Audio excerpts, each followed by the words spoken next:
बुधाय। आप सभी क्रांतिकारी भाइयों को मेरे तरफ से जय भीम नमो बुधाय। मैं मिशन गायक सुरेश सागर अपनी आवाज में चंद्रशेखर भैया के ऊपर एगो गीत गावे जा रहा बनी। हमारा आशा ना पूरा विश्वास बा कि आप लोगों के बहुत पसंद आई। जय भीम जय भीम जय जय जय जय जय भीम। औकात बहुजनों का क्या है भैया ने दिखाए हैं।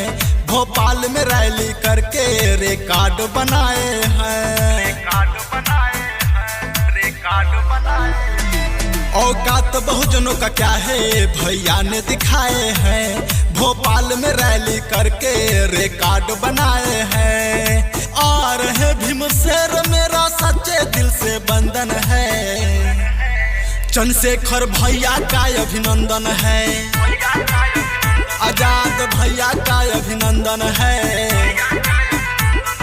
रावण का अभिनंदन है।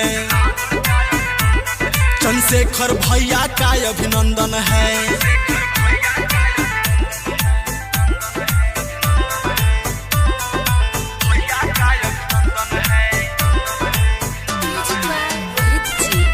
मिक्स बाय सोनू फौजी।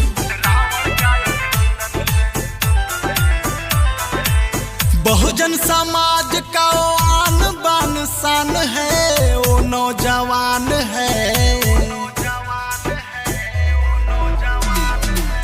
हम सबके लिए भैया लड़ते लड़ाई है। वो बड़े महान है।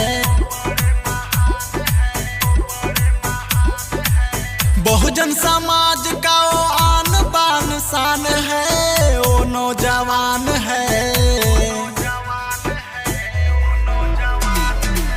हम सबके लिए भैया लड़ते लड़ाई है। वो बड़े महान है। मनुवाद का काल है। वो बहुजनों का सिंघम है।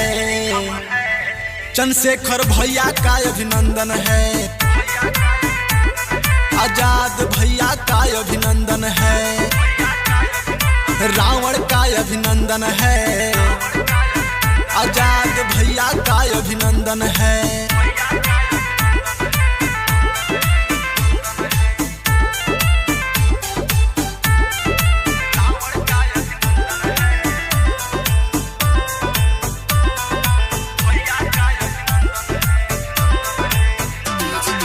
मिक्स बाय सोनू फौजी।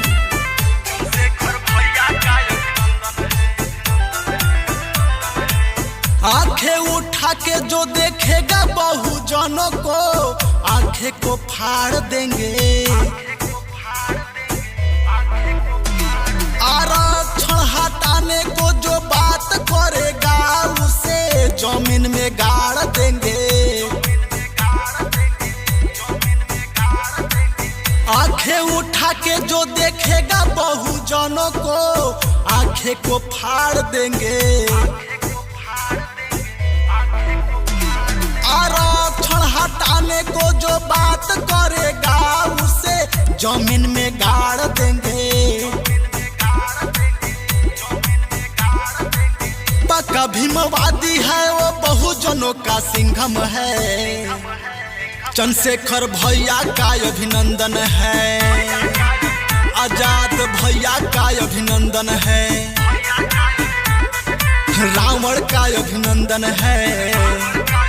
चंद्रशेखर भैया का अभिनंदन है।